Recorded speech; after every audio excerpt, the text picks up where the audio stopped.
What if I tell you could take any crazy function like the path of a rocket, the curve of a roller coaster, or the heartbeat on a monitor? You can transform anything into a simple polynomial. That's the power of Fourier series.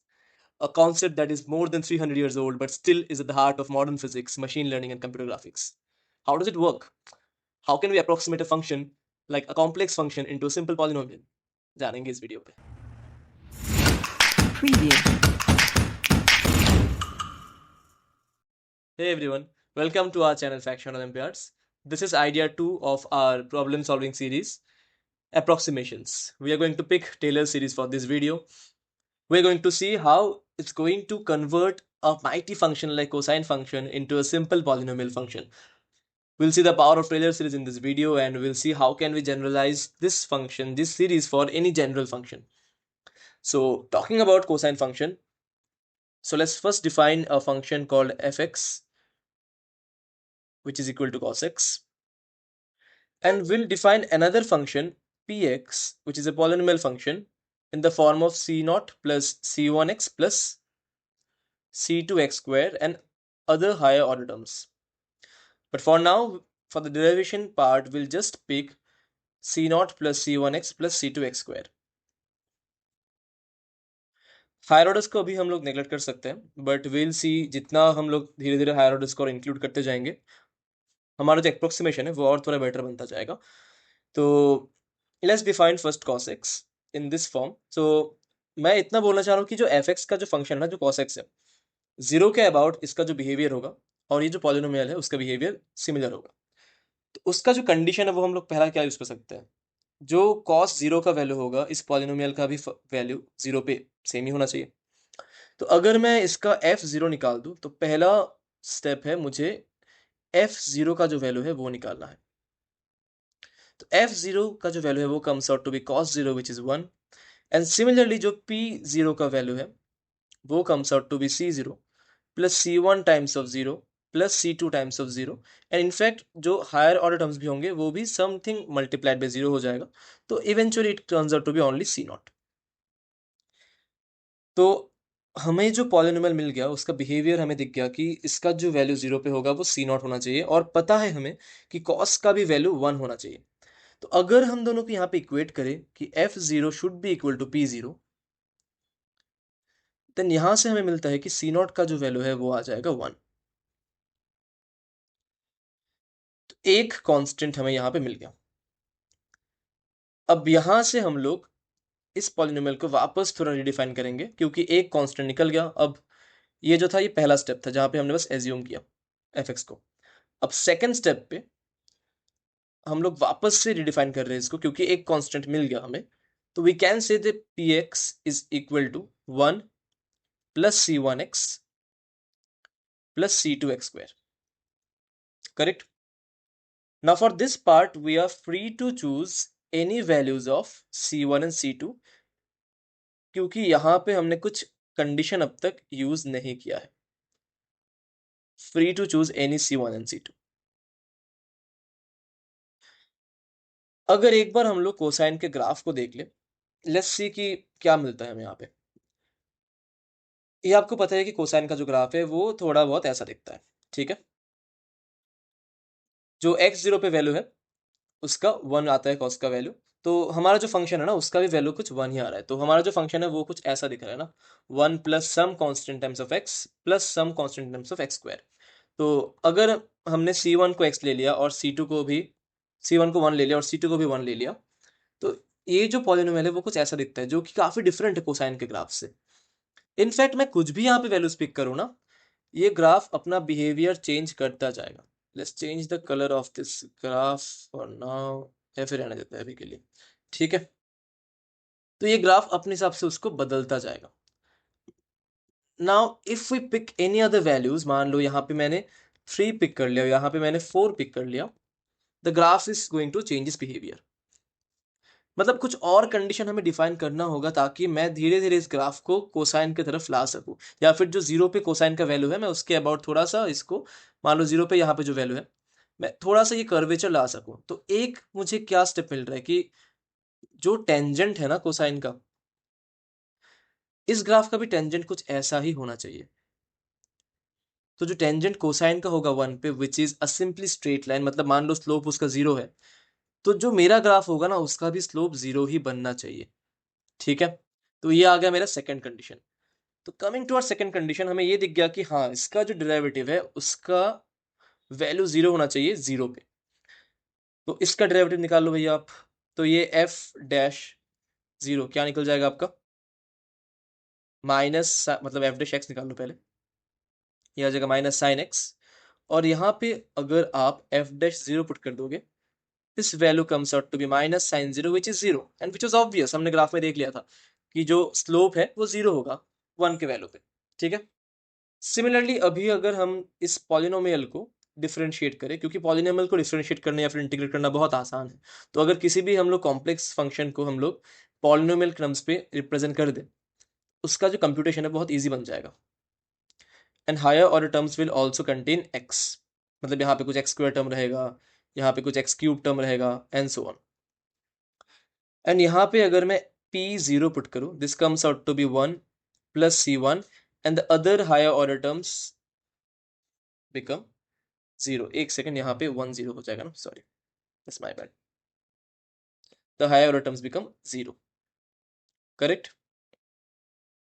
ये सब बाकी 0 बन जाएगा, तो बस बचेगा c1 अगर मैं x को 0 डाल दूँ तो कंपेयरिंग दिस टू, मुझे ये भी पता है कि जो 0 पे जो स्लोप होगा ग्राफ का और पॉलिनोमियल का जो होगा वो भी सेम होना चाहिए।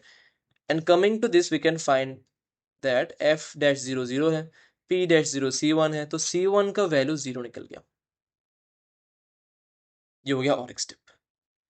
तो यहाँ से जो मेरा ग्राफ है या फिर जो फंक्शन है पॉलिनोमियल, वो वापस से थोड़ा सा रिडिफाइन हुआ, क्योंकि fx को मैं लिख सकता हूँ अभी cos x, और px जो है वो मेरा रिडिफाइन होके बन गया, c0 का वैल्यू 1 था, c1 का वैल्यू 0 है, और बाकी c2 का वैल्यू अभी भी हमने नहीं निकाला है। तो ये बन गया कुछ 1 plus c2 x square with the value of c1 to be 0। बढ़िया, now we are free to choose the value of c2। ठीक है, अब यहां से क्या करें, वापस से एक बार जो ग्राफ है हमारा उसको देखते हैं। अब यहाँ पे मुझे पता चल गया कि जो x का कोफिशिएंट है वो 0 हो जाएगा, मतलब ग्राफ कुछ ऐसा दिख सकता है, या फिर ग्राफ कुछ ऐसा दिख सकता है, या फिर ग्राफ कुछ मान लो ऐसा भी दिख सकता है। ठीक है, बट स्टिल ये बहुत डिफरेंट है, जो मेरा कोसाइन ग्राफ है उससे इसका बिहेवियर काफी डिफरेंट है। बट अगर मैं एक चीज नोटिस करूँ, इसको मैं नेगेटिव की तरफ ले जाऊं -4, तो यहाँ से थोड़ा थोड़ा दिख रहा है मेरा कोसाइन के जैसा, ये मतलब अभी भी कर्वेचर मैच नहीं हुआ, मतलब ये जो कर्वेचर है ना, ये कर्वेचर और कोसाइन का कर्वेचर मैच होना चाहिए यहाँ पे। और कर्वेचर डिफाइन करता है कि rate of change of slope कैसा हो, करेक्ट। तो अगर मैं इसको थोड़ा थोड़ा मॉडिफाई करूँ, इसको थोड़ा ब्रॉड बनाऊं, मैं मान लो इसको 2 कर दूं या फिर 1 कर दूं, मैं धीरे धीरे देख रहा हूँ कि ये थोड़ा कोसाइन की तरफ टेंड कर रहा है। हाँ, अभी आप देख सकते हो कि ऑलमोस्ट ये कोसाइन जैसा दिख रहा है। अगर आप बहुत जूम करोगे ना तो आपको ऑलमोस्ट सेम ही दिखेगा दोनों ग्राफ। थोड़ा जूम आउट करो तो आपको थोड़ा डाइवर्जेंस दिखेगा, यहाँ पे थोड़ा डाइवर्जेंस आपको दिख जाएगा। लेकिन आप बहुत जूम करोगे और जीरो के पास के बिहेवियर देखोगे, आपको दिखेगा कि दोनों ग्राफ ऑलमोस्ट सेम है और दोनों का जो डिग्री ऑफ कन्वर्जेंस है वो बहुत ही क्लोज है। मतलब ये वैल्यू समवट 0.5 जितना आना चाहिए। जैसे जैसे मैं थोड़ा सा बढ़ा रहा हूँ वैल्यू को, डाइवर्जेंस उसका बढ़े जा रहा है, आप देख सकते हो। तो ये डिफाइन कैसे करें कि ये कांस्टेंट कितना होना चाहिए, अभी के लिए हमें पता है कि बस ये C2 होगा। C2 का वैल्यू क्या होगा वो डिफाइन करेगा कि ये कर्वेचर चेंज कैसे हो रहा है, मतलब डबल डेरिवेटिव से। तो जो fx का डबल डेरिवेटिव होगा 0 पे, और जो पॉलिनोमियल का डबल डेरिवेटिव है वो दोनों मैच होना चाहिए। चलो बढ़िया, कुछ तो हिंट मिला। तो यहां से अगर मैं वापस डिफरेंशिएट करूं, एफ डैश एक्स हो गया मेरा minus sine x, F double dash x हो गया मेरा cos x minus cos x, और यहां से मेरा एफ डबल डैश 0 निकल के आ गया -1। ठीक है, एंड सिमिलर वे पे मैं अगर पी एक्स को डिफरेंशिएट करूँ, पी डैश एक्स बन जाएगा मेरा C0 0 हो जाएगा, ये रहेगा C1x plus 2C2x and so on. I think C1 plus 2C2x and so on. और थोड़ा टर्म भी डिफाइन कर देते हैं ना, पी एक्स क्या था मेरा पी एक्स था मेरा 1 + c2x², इसको थोड़ा सा आगे बढ़ा भी दूं मैं, तो ये बन जाएगा c3x³ एंड सो ऑन। इसको मैं डिफरेंशिएट करूं तो ये बन जाएगा c1 + 2c2x प्लस 3c3x² और c1 तो मेरा 0 आ गया था, तो इसको हटा दो, नहीं चाहिए हमें, तो बस इतना बन जाएगा। ठीक है, अब इसको और एक बार डिफरेंशिएट करो तो ये बन जाएगा 2c2 plus 6c3x and so on. और अगर मैं इसको p डबल डैश 0 पुट कर दूँ, जो हायर ऑर्डर टर्म्स है ये सारे 0 बन जाएंगे, क्योंकि x को 0 करोगे यहाँ पे 0 बनेगा, तो बाकी जितने भी होंगे सब 0 बन जाएंगे, बचेगा बस यहाँ पे 2c2। ठीक है, तो यहाँ पे मुझे मिल गया p डबल डैश 0, और अगर मैं इन दोनों को कंपेयर करूँ तो मुझे ये दिख गया कि f डबल डैश 0 जो है वो होगा p डबल डैश 0 के इक्वल।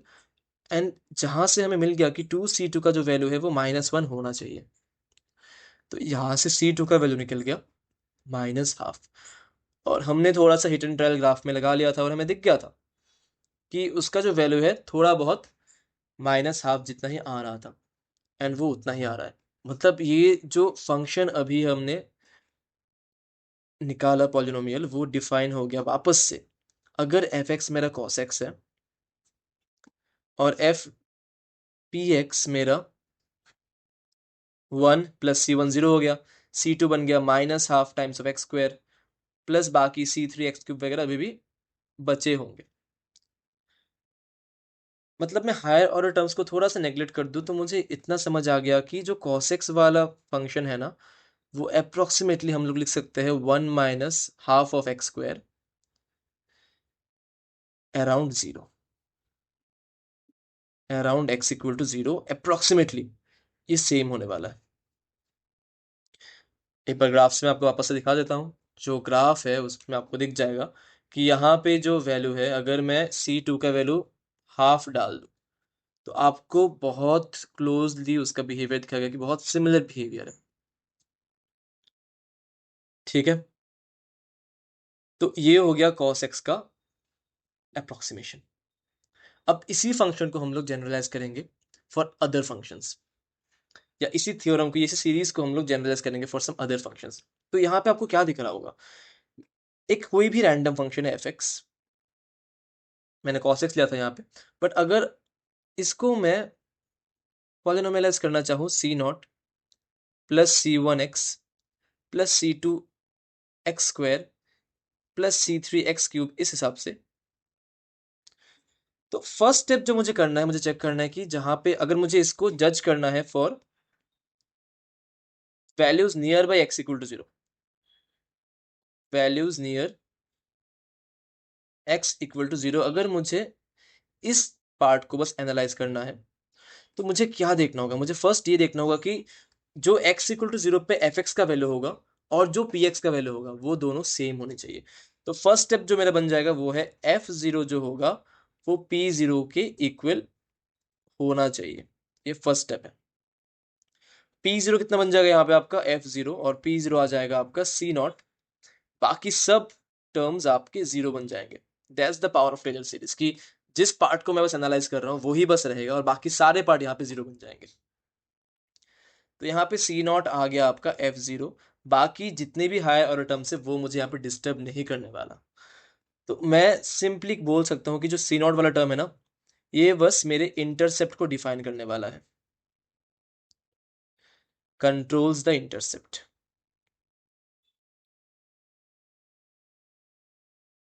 ठीक है, ये c0 वाला टर्म है वो मेरे इंटरसेप्ट को कंट्रोल करेगा बस।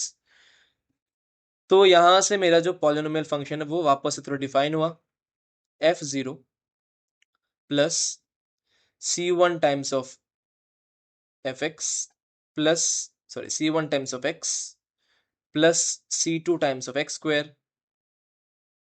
c3 टाइम्स ऑफ x³ and so on the higher order terms. ठीक है, अब सेकेंड पोर्शन पे आते हैं। सेकेंड पोर्शन में हमने चेक किया था कि जो उसका स्लोप है 0 पे वो भी मैच होना चाहिए। तो अगर मुझे अपना स्लोप भी मैच करवाना है, एक सेकंड,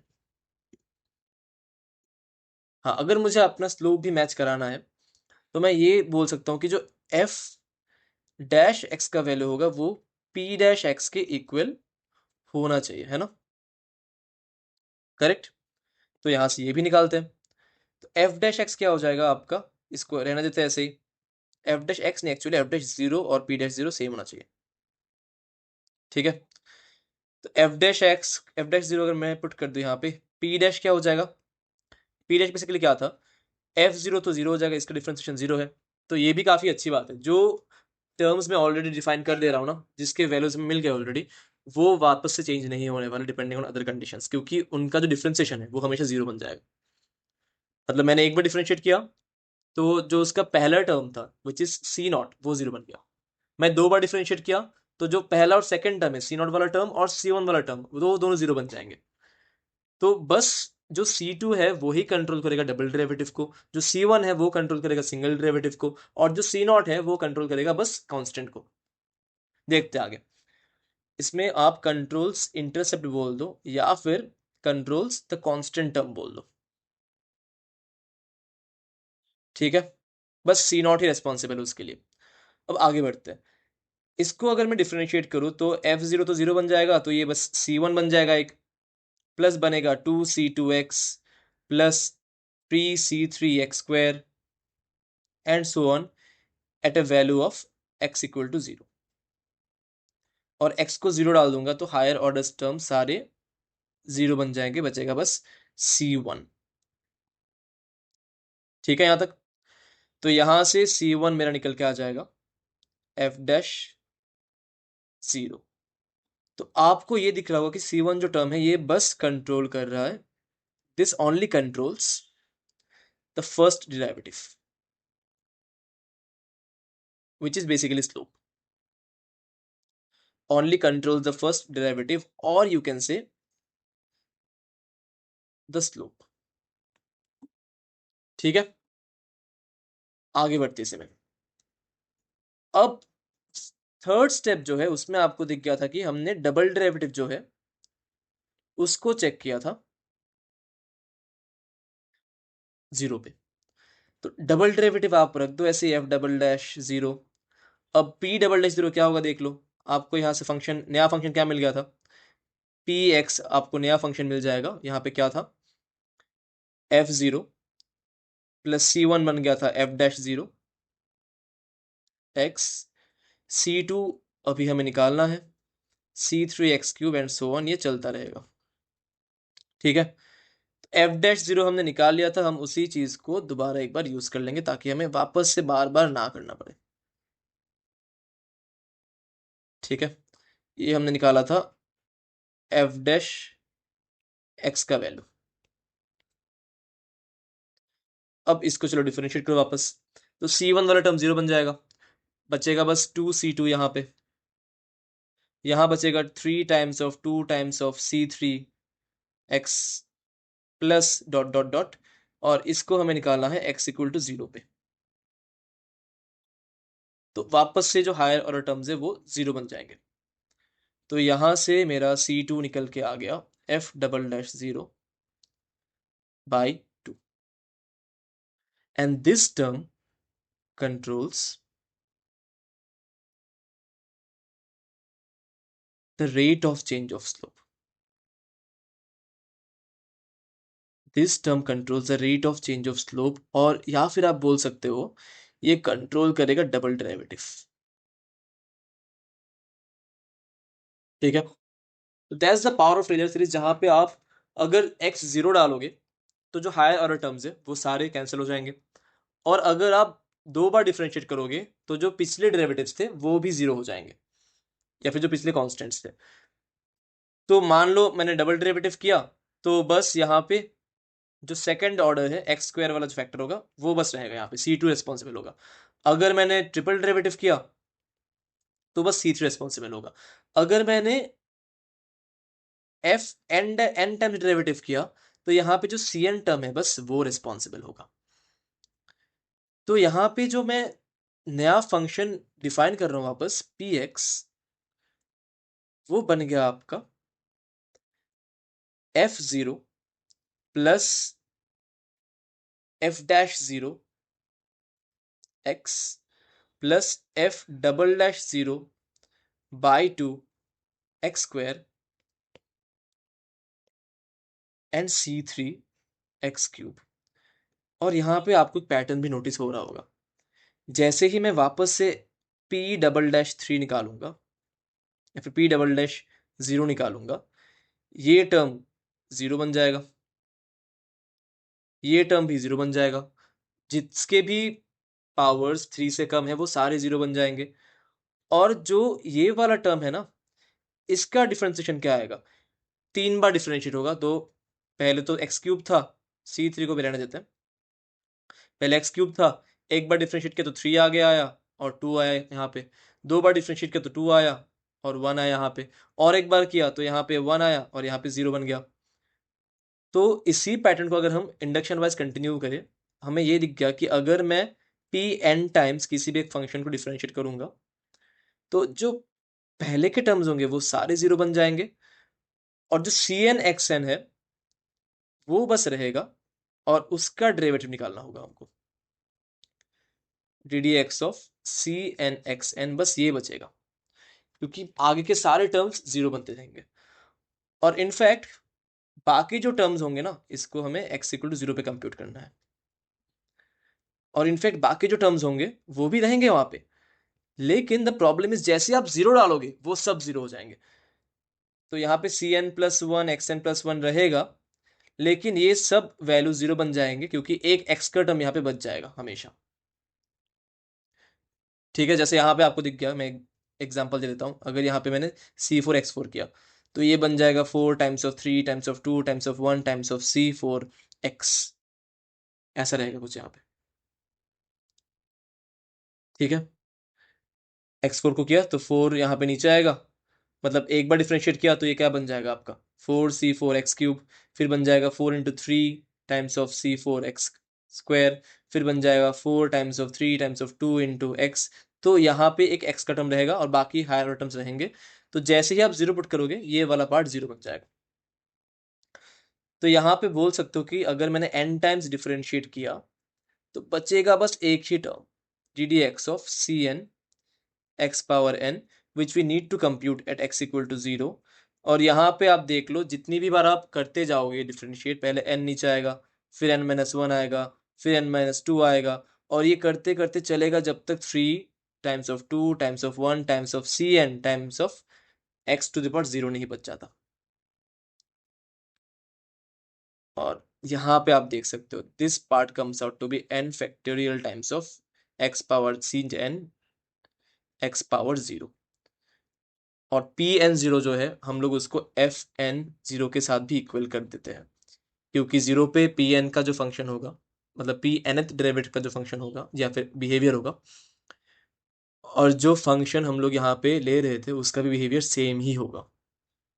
तो आप इसको इक्वल कर सकते हो C n times of n factorial. तो यहाँ पे आपको एक सी एन का जनरल फॉर्म मिल जाएगा, f n zero divided by n factorial, and that generalizes our Taylor series. Wonderful method, a pretty fun technique to use to solve questions in physics as well as in maths, to solve derivation differentiations integrations काफी easily इस method को हम लोग use कर सकते हैं। ठीक है, तो मैं अगर जनरलाइज कर दूं अभी आपके टेलर सीरीज के फंक्शन को, तो मैं किसी भी फंक्शन एफ एक्स को लिख सकता हूं, इसका जो वैल्यू होगा 0 पे, फिर जो उसका सिंगल डेरिवेटिव होगा टाइम्स ऑफ एक्स, और C1 का वैल्यू आ जाएगा कितना, दिस बाय 1 फैक्टोरियल। फिर नेक्स्ट आ जाएगा f double dash 0 x square, और C2 का वैल्यू कितना होगा, this divided by 2 factorial, and so on. nth वाला जो होगा f n 0 times of x power n by n factorial and other higher order terms. ये हो गया आपका general form of Taylor series, अगर मुझे बिहेवियर 0 के अबाउट निकालना है।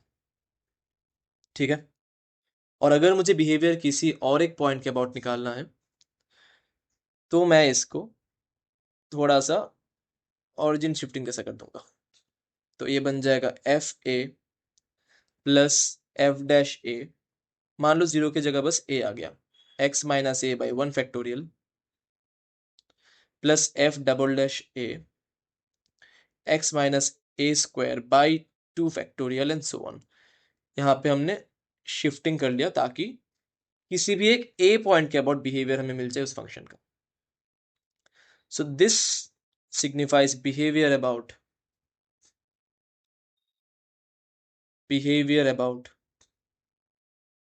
x equal to 0, and this signifies behavior about x equal to a।